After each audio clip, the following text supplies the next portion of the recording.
Hey guys, welcome back to Bad Luck Garage. We've done all the work, now it's time to reap all the benefits.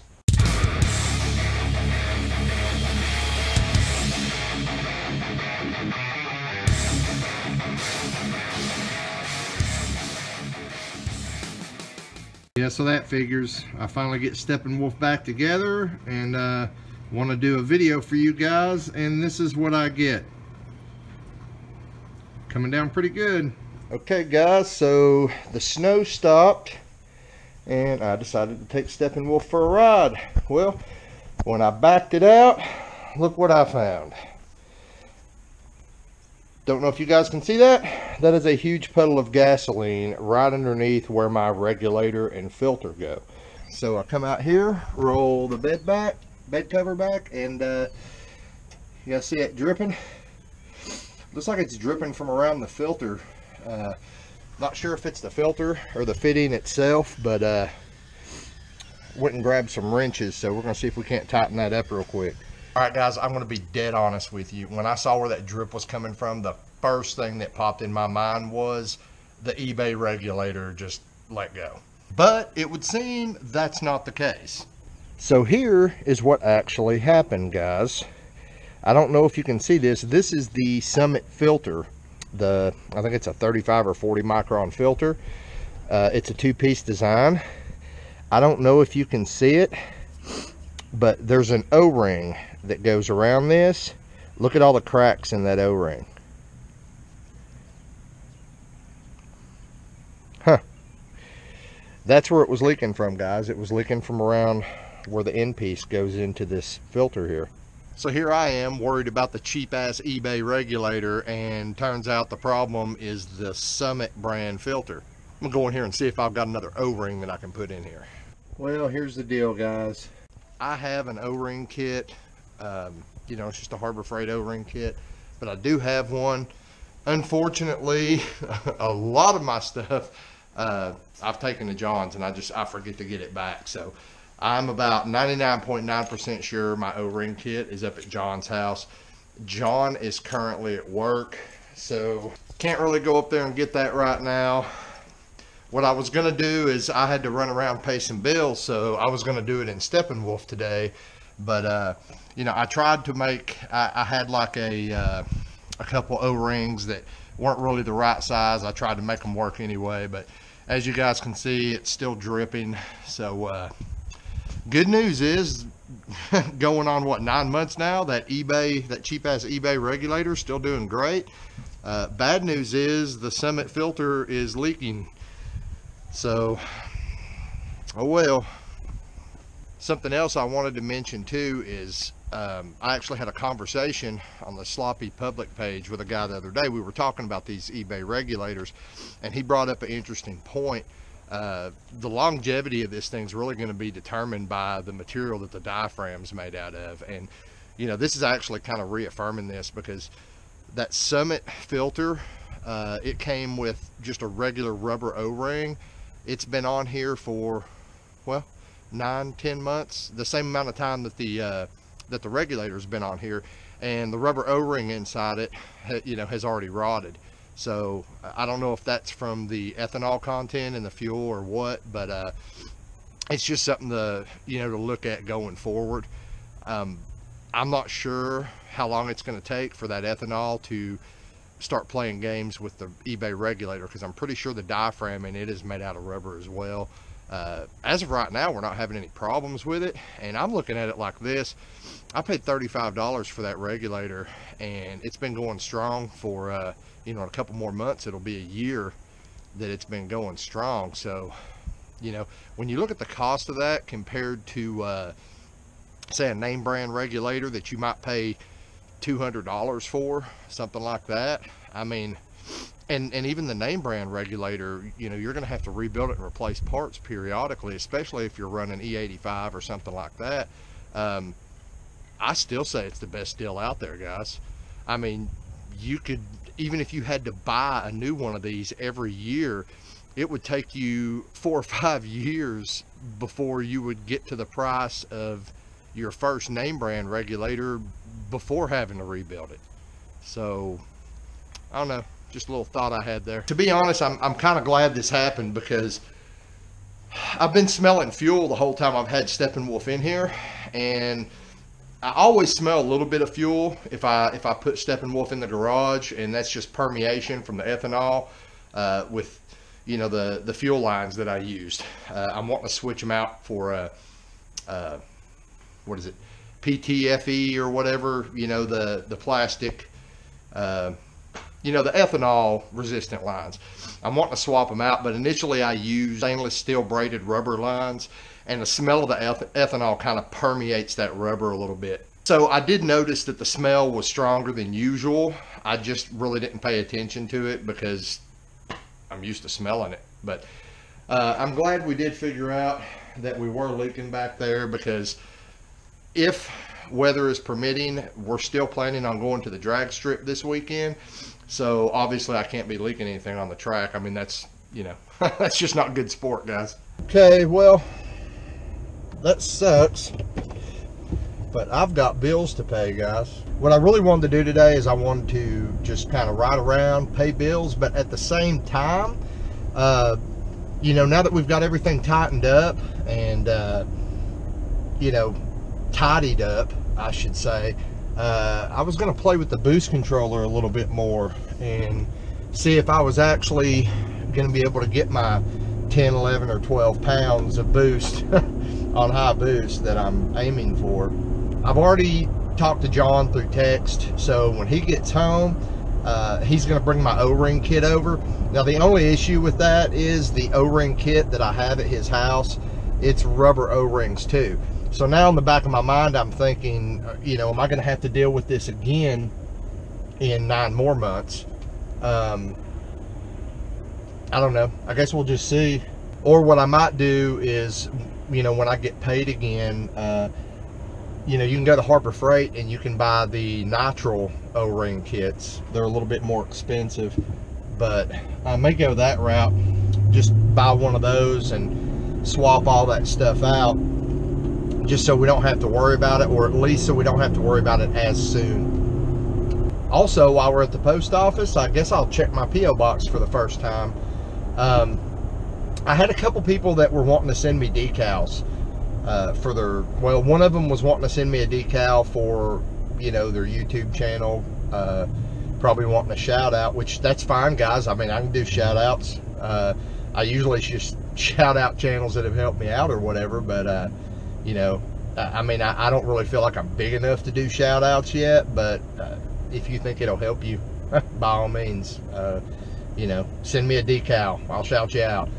But then I had another guy out in California that was wanting to send me something, and he didn't say what it was. He just said he wanted to send me something. So you know who you are. Then he came back, and I think he's actually doing a contest right now. I'm sorry, the name of the channel is slipping my mind right now, but I know he runs a restoration shop out in Huntington Beach, California, and I think he's wanting to send me some shirts or something. So that's why I got the P.O. box. In my last video I was talking about I finally got a P.O. box. I don't know if there's anything in it at this exact moment, but I've got to go to the post office and drop off this child support check, so might as well check the P.O. box too, right? Yeah, just pull out in front of me there, buddy. Okay, my wife drives for those of you who don't know, a 2011 Camaro, okay? This thing is bright freaking orange. I mean, it's impossible to miss, right? And every time I drive it, it seems like everybody pulls out in front of me. It's like I can be on my Hayabusa and I don't get as many people pulling out in front of me as I do in that Camaro. It's freaking weird, guys, because it's like the brightest color orange ever. How do you not see it? But right now I'm in the Avalanche, so I'm in this big, huge 7,000 plus pound vehicle, and people still act like they don't see me. I don't know. I guess I'm invisible. All right, so I just realized I left the key to the P.O. box at home, but I mean, honestly, I don't think there's anything in it yet anyhow. So I just got the P.O. box and announced that I had the P.O. box. Friday, so I don't know if those guys have sent anything yet or not. Now, I'm going to do other stuff with that P.O. box as well. It's not just for, you know, you guys to send me stuff. You know, I'm going to use it for the channel in general, you know, for I might use it for orders, because I know we have issues in my neighborhood sometimes with stuff being stolen off porches. So I'm probably going to use it, you know, when I order stuff offline too. I mean, that would be the safe thing to do. That way I don't have to worry about somebody stealing my stuff, right? And I think I'm going to get it down to a routine. I think we're just going to check it like maybe once a week. And like I said, I was talking to the wife. My wife doesn't work on Fridays. So I think what I'm going to do is I'm probably just going to let her check it every Friday. And, you know, we'll kind of go from there. If you guys do decide to send me something, you know, that way I can open it up either Friday night or in the weekend, you know, on a video. But I think that'll make it easier, because my wife doesn't work on Fridays, so she can just come up here, check the P.O. box. I mean, it's really not far from my house, but yeah, so that's what we'll do. We'll just say, you know, Fridays are going to be P.O. box check days. So if you guys do send me something, you know, don't expect to hear about it until the following Friday or Saturday, all right? I gotta admit, I'm pretty bummed out about the whole fuel leak thing, because, you know, I've not driven the truck in 2 weeks, and I was really hoping to maybe raise a little hell, you know, while I was going around paying my bills. But that kind of leads me to something I want to talk to you guys about. And that's the reliability of a daily driver with race car parts. The fact of the matter is, race car parts are not meant to last forever, guys. You know, most parts that you find on a OEM application, those parts are meant to last for years and years. When you're talking about parts that are designed for a race car or, you know, something of that nature, those parts really aren't intended to be on the vehicle running every day for long periods of time. That's just the way it is. I mean, when you start talking about fuel system components, you start talking about 4-link setups. That's one of the reasons that I know I've talked about going with a 4-link, you know, in the back of the truck, but that's actually one of the reasons I haven't done it yet, is because 4-links wear out, guys. The helm joints wear out, you know, every little piece on them.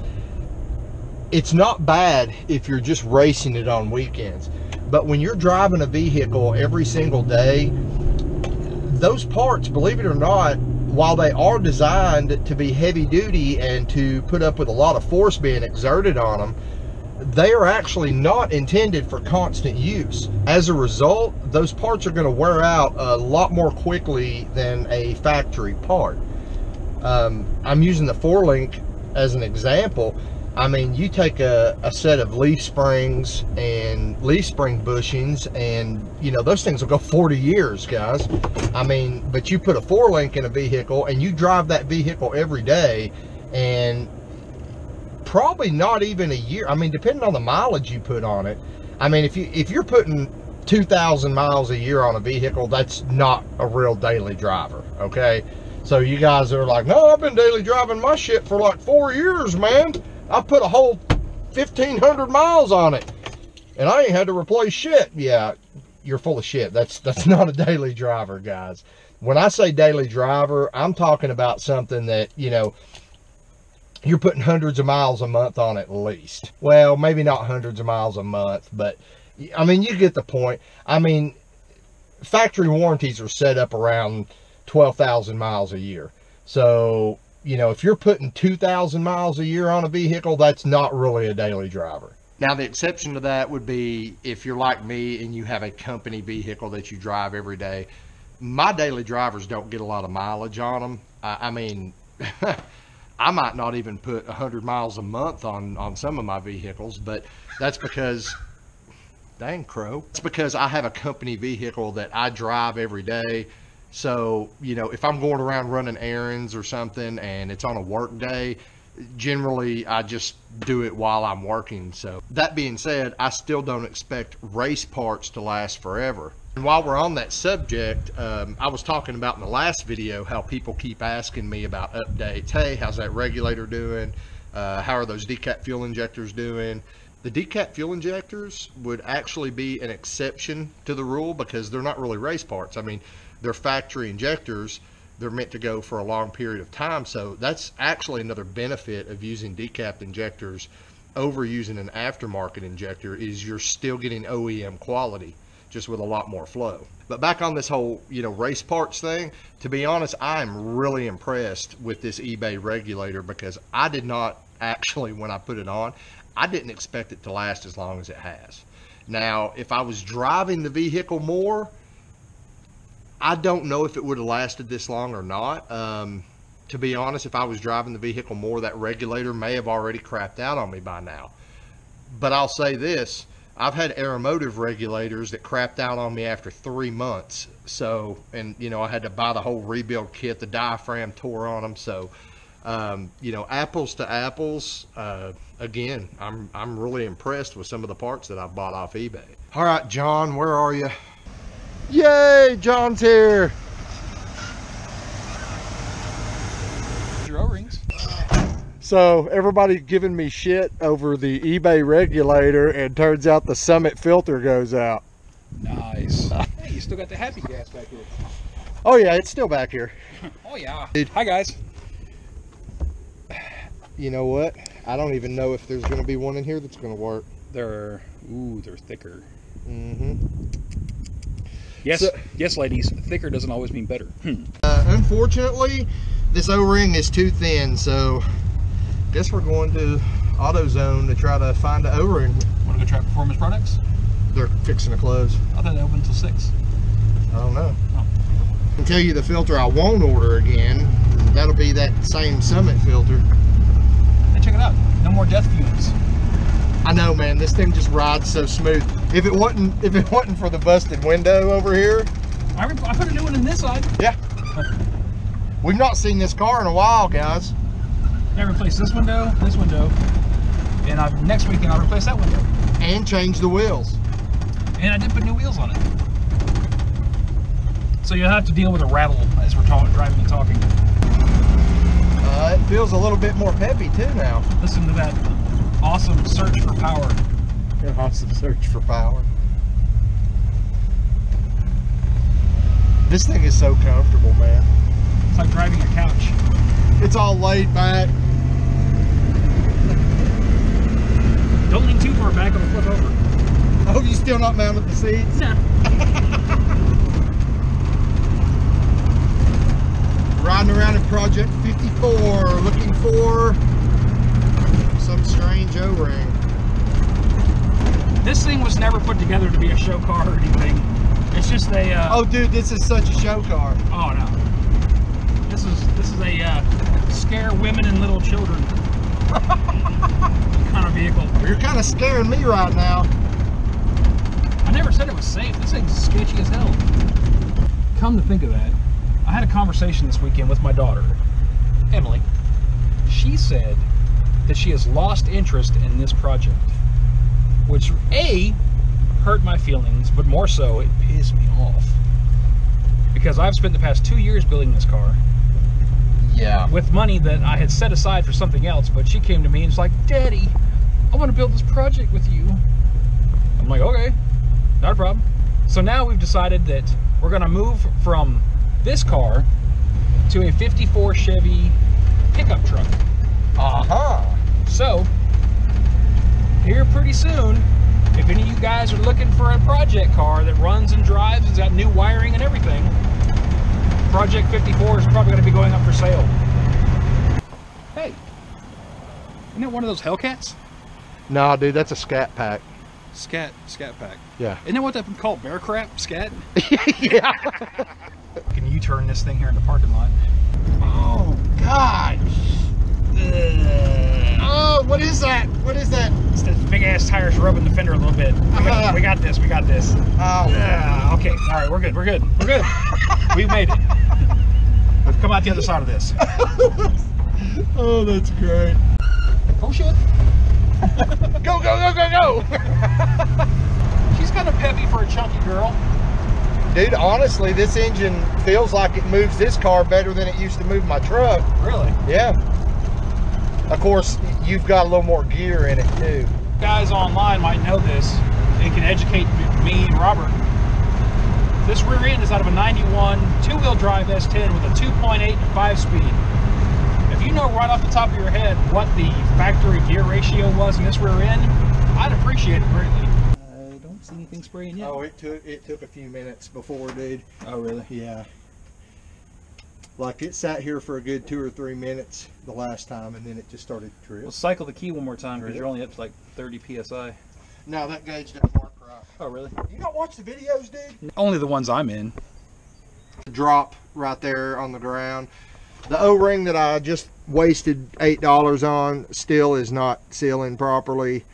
So, kind of sucks, but it looks like SteppinWolf's going to stay out of commission until I get another paycheck, because I cannot find, we drove all over, I cannot find the right O-ring for this filter, and it's not going to seal up. So now I'm a little depressed.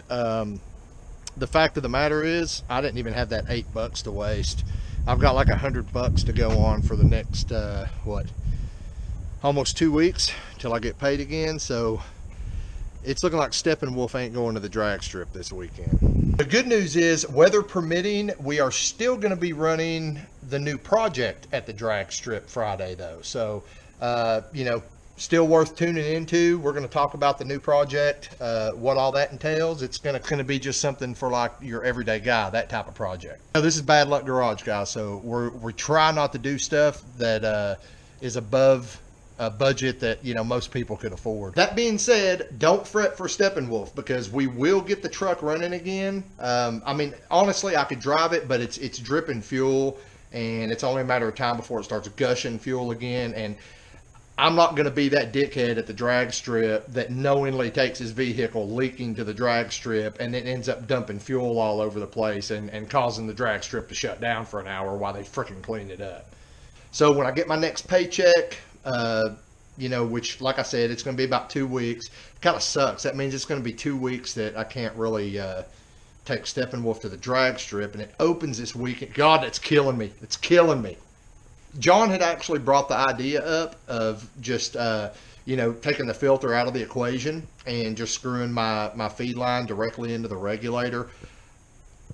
I'm really considering that, just to take it to the drag strip. But my problem with that is, you know, if I suck something up and clog a fuel injector while I'm under boost, that's bye-bye engine. So I really don't want to risk that, guys. Either way, I've got some other content I want to work on this week for you guys, so stay tuned, and I'll see you next. Oh, hell no, I ain't going out like that. John!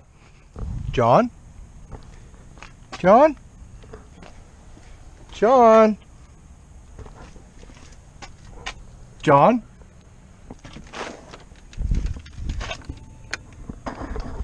John!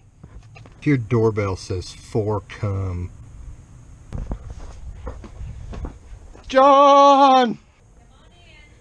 Look at the puppy condos. Hey guys. These are shop dogs in training here. Hey John, so guess what? What? I left the house. Yeah. And it occurred to me after I left the house, this is fucking aluminum. Yeah, and? Can you not weld the end up? Yeah. And I was like, you know, it's just got that single screen element. I mean, you can see through it. Oh, really? So if it gets clogged up or something, all I got to do is backflow it. Yeah. It's not like I have to be able to take it apart. No, so all you have to do is just take it off and just kind of shoot some brake clean to it. We'll fix it. Yeah, we're still going racing this weekend. Work and run a bead right around it. I will have to, unfortunately, screw up the nice, pretty anodized finish. I'm sitting here, I'm like, am I seriously going to let a $40 freaking filter keep me from, you know, and I was going over, I was like, you know, John had the idea we could just run it without a filter, and I'm like, I'm kind of leaning towards that because I don't want to not run it, but then I'm like, I can't risk it, dude. All All right, guys, so it looks like we're going to end this video on a little happier note than I thought we were going to. Unfortunately, John's TIG that he has at home does not weld aluminum, but he's going to take that to work with him tomorrow. And what I did is I just, I took it apart, I cleaned all the fuel out of it, sprayed it out real good with carb cleaner and an air compressor, and I put the filter back in, screwed it together with no gasket material, and he's just going to weld around the seam. So essentially what we're going to have is, you know, well, not really a throwaway filter, because all I have to do with the little screen element is back flush it to clean it out. So hell yeah, guys. Hopefully we'll have a driving video tomorrow afternoon, or maybe the day after. I don't know if I'll be uploading tomorrow night, but if I do get it done, I'll go ahead and get it uploaded. So anyway, click like, subscribe, and I'll see you next time here on Bad Luck Garage.